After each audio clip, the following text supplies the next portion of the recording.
So I just want to create a little context about the election. How many people live in the 6th in the room?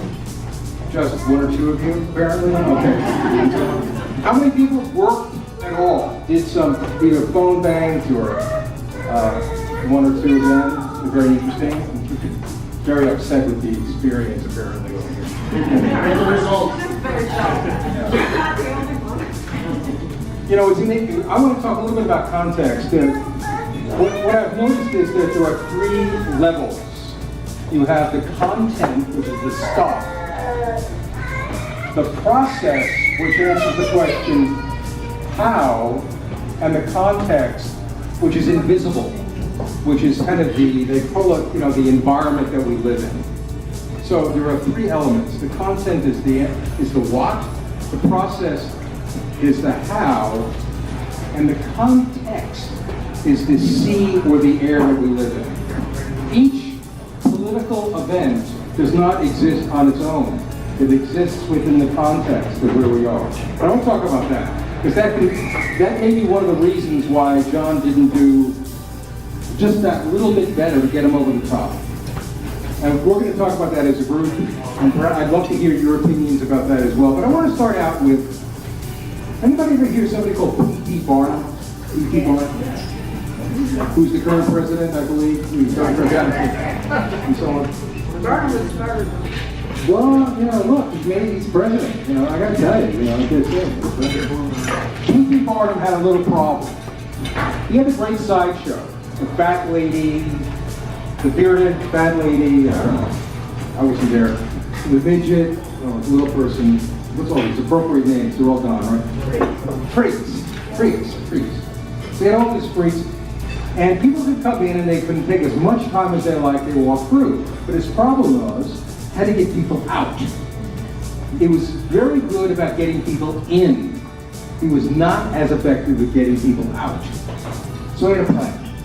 And the plan was, over a part of the sideshow had the word exunt, E-X-U-N-T. And the big words were, come, see the exunt. Anybody know what exunt means? Yes. It means exit. So people were wandering around, to see the sign. I haven't seen that animal yet. As they go through this screen, they found themselves outside. Can't be again. P.T. Barnum. Well, we've got a guy right now running the show who's P.T. Barnum. Fake news, the CIA, the FBI, demoralizing, undermining all of our institutions in this country. And the damage is serious, significant, and I believe longer lasting than his presidency will be, i.e. Gorsuch, for example. So it's a law. How many people are a little sick about all this stuff? How many people are angry about this? How many people cannot lift their arms high enough? How many people would like to have 3 arms? 3. And a leg. So let's go back to context. Let's go back to the beginning. In 1991, in the early 90s, 2 things happened, which I thought were kind of interesting, and they're not really related. I've never heard this being related before, and they're probably not even related now, except in my head. First was the very first Jerry Springer TV show. And I call it the Springerization of America. I grew up with Donna Reed. Anybody remember the Donna Reed show? The Donna Reed show was, she'd come down to breakfast and she had curls, on a dress, just like my mom, just like that. And we all sat and had breakfast, just like I saw on television. Same thing. It was a world away. I've never seen anybody like that. But there was certain values. There was a certain honesty. The only person who was dishonest was Eddie Haskell, who I kind of ducked. I sort of got him. Everybody else was on this other planet of niceness and so on. But that was America. At least that was what people thought of themselves on some level. The values that were inherent in our nation. In 1991, things started to change. Well, actually, they changed. If you look at the tradition, if you look at the trajectory, they were changing for a long time. How many people remember the Jerry Springer show? Anybody remember the Jerry Springer show? Jerry Springer, by the way, was the Democratic mayor of Cincinnati. It didn't work out very well. He had some problems, legal problems, and he wound up with his own TV show where people would literally rip each other's clothing off. Very popular show. The producers would get people excited and go. In 1993, Bill Clinton was elected.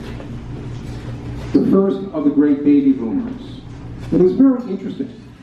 And Bill Clinton had his issues as well. So there was something that was going on. There was a kind of an erosion of our values, of what we considered, how we saw ourselves as a nation. The context, the air we breathe, the environment that we live in, what's permissible. As a management consultant and working with companies for years, when I first started, all the managers were men, and they wore white shirts, and you addressed them by their last name. 20 years later, everything changed. Managers were both genders. You'd walk in, people weren't wearing white shirts, it was dressed relaxed and white, very relaxed. I'd say, where's the CEO? Oh, you mean Bill? Hey, he's over there. Hey, Bill, somebody wants to see you. My goodness. Everything changed. Much more relaxed, much more public expression of emotions and feelings. Maybe that's good. Maybe it isn't. But things have changed. So we come up to our present day. And what do we see? We see a kind of a rough and tumble world where almost anything goes, and it does. So the question really, I think, if you take a look at the Ossoff election, Jon got as many votes as Hillary got, about 48% in this district. Now, I've gone to school a little bit, learning some things about the 6th. We're going to connect it back to Jerry Springer in a moment. There are 435 districts in America. The 6th district that we live in, the 6th district is the 6th most educated. 56% of the registered voters in this district have college degrees.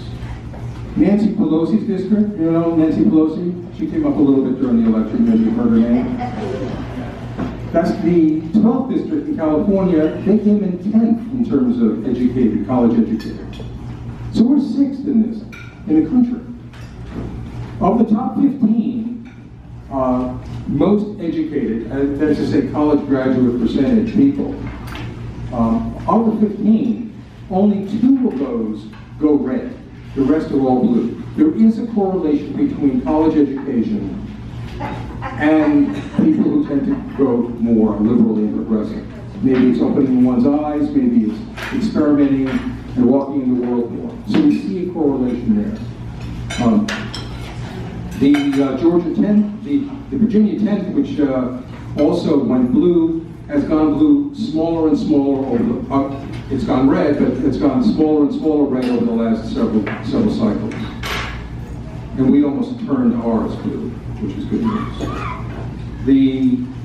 In the jungle election, which was the primary, the typical special election gets about 10% turnout. When Nathan Deal ran, for example, when he left and became governor, that seat, only 10% of the registered voters actually voted. This time, we had 58% of all the registered voters vote. And so on. Almost 259,000 voted in the actual special election, which is really a credit. It's one of the largest we've ever seen. And so on. We did very well in the early voting, not so well on the day. Certain parts of the 6 didn't come through. For example, Cobb County was a big disappointment. Roswell, where I live, and maybe because of the efforts of my personal effort for Jon, well, that's the one. But the point is, we could have done a little bit better. My question is this: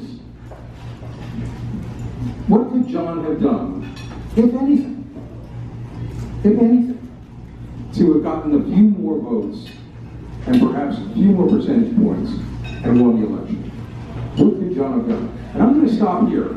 I'd like you at your tables to have that discussion. So the question is, what could Jon have done? What I'd like you to think about as you talk about this, just take a couple of minutes, is think about what I started with, not the P.T. Barnum so much. Although with the huckster in chief in Washington, the issue is the context.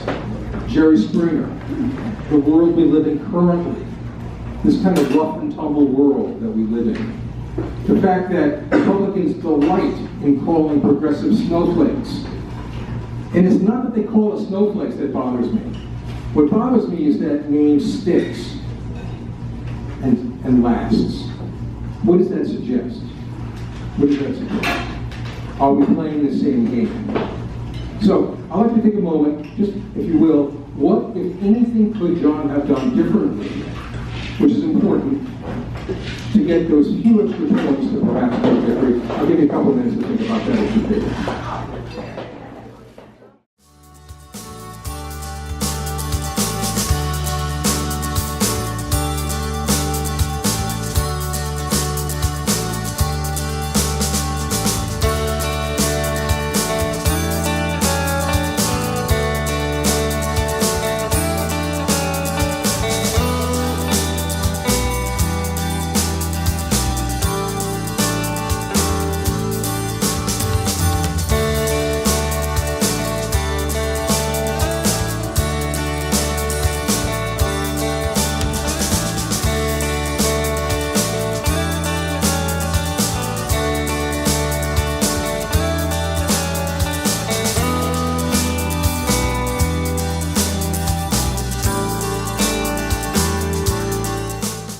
I'm Margie Simonoff from D7. Two things. I would like to say in the best of all worlds that it would be nice to fight gentlemanly with the Marquis of Queensberry rules. Unfortunately, our adversaries don't do that. They go down and dirty. And as much as I deplore it and it offends me, I think that until and unless we learn how to go on the attack, we're going to continue to lose because our adversaries don't care about that. They will lie, they will cheat, and they do.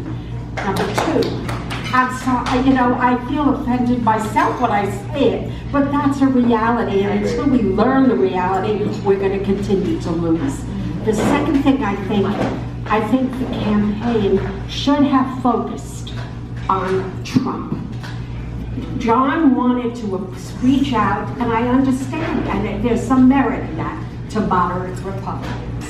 We don't know how to measure that, but it was supposed to, at the beginning, be an anti-Trump referendum. But that was poo-pooed, and I didn't hear anything said about it, and I think he should have talked to the issue of health care, of the environment.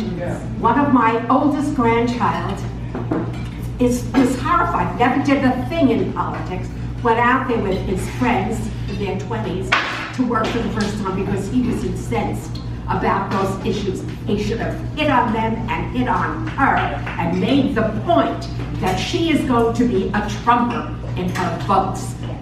That's it. How about some applause? I am Perla.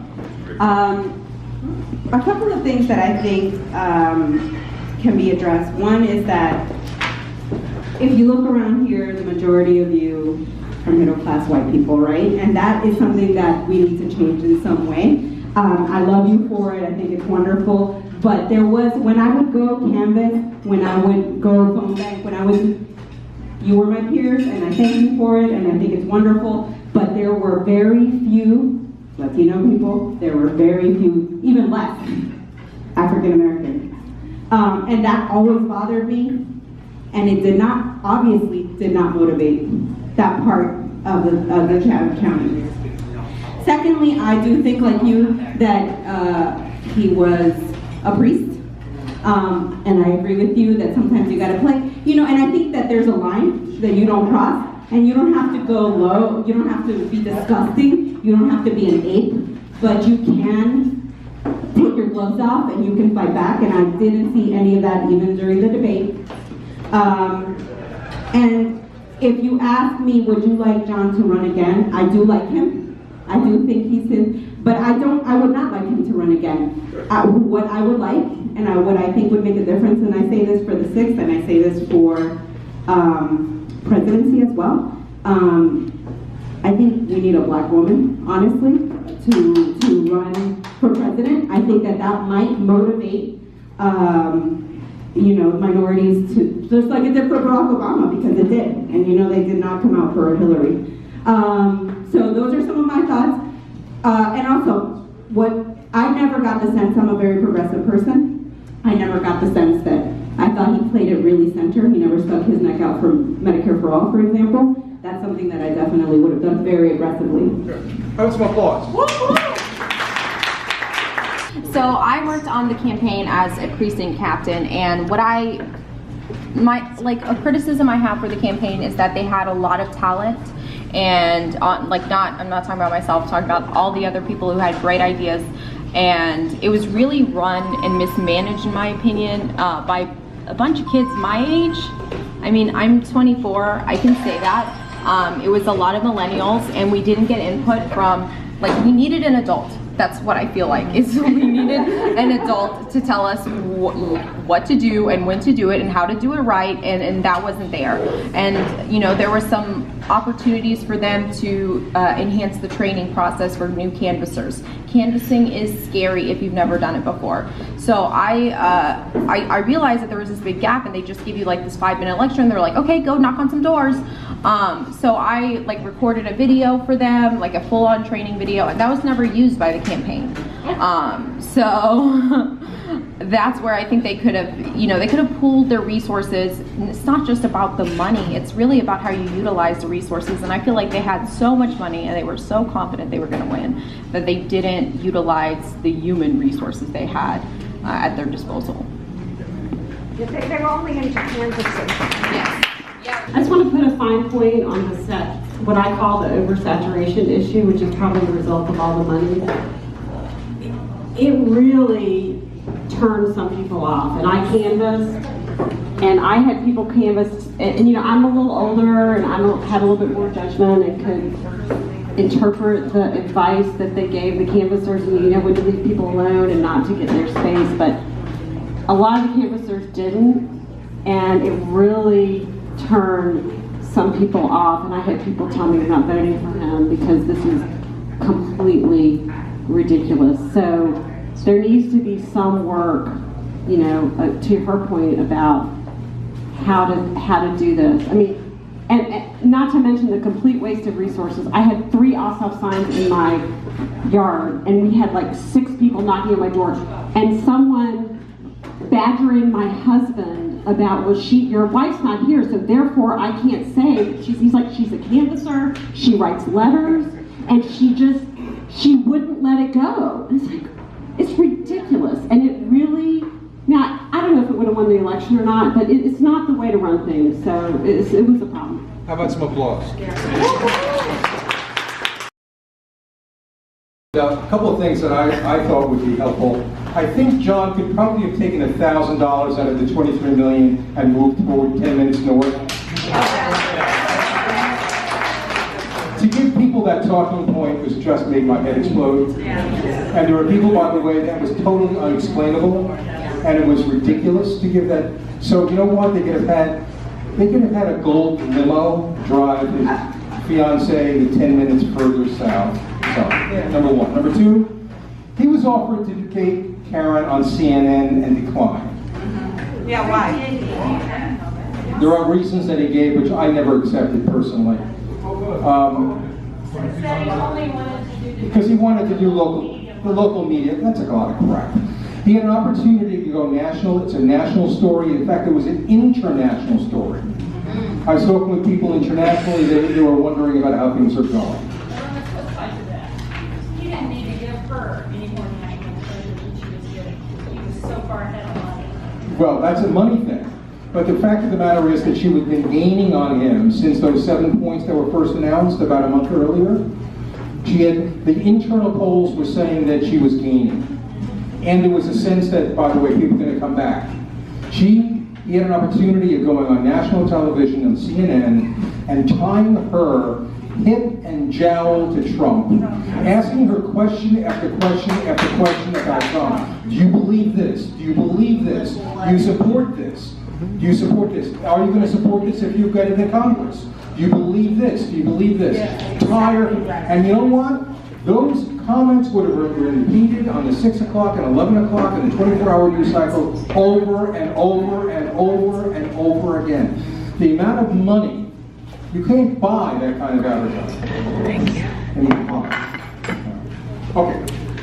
I just want, how many people remember the ad that ran incessantly about chairs? How much money? 15,000. And it was at a bad economic time, and can you believe it? She wanted to buy chairs. And then she drove away in an SUV, like every other person in Fulton County. Oh my God! Maybe she got the car from somebody, who knows? Who cares? Who cares? Not a big deal. You know what? I'll tell you, let me show you an effective commercial.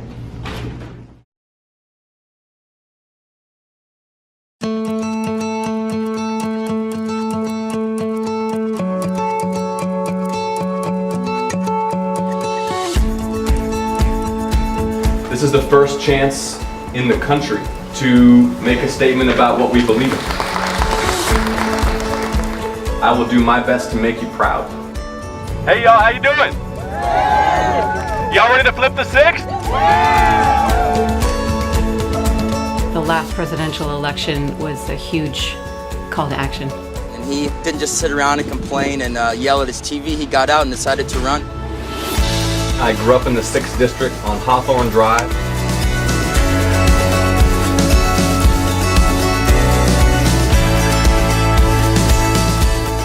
People are definitely passionate, and it's always so rewarding to meet someone who really wants to do something but didn't know about the special election. I can't just sit back. Like, that's not an option for me. I have to get involved. There's not another campaign in the state right now that's got this kind of grassroots energy and this kind of intensity. Our short game is flip the 6th and get Jon Ossoff elected. Washington right now is at its most divisive, most dangerous, most potentially destructive place in modern American history. This is our first chance to make a statement about who we are and what we stand for. And we can do it with positivity. We can do it by talking about courage and humility and kindness and decency. And the contrast is clear.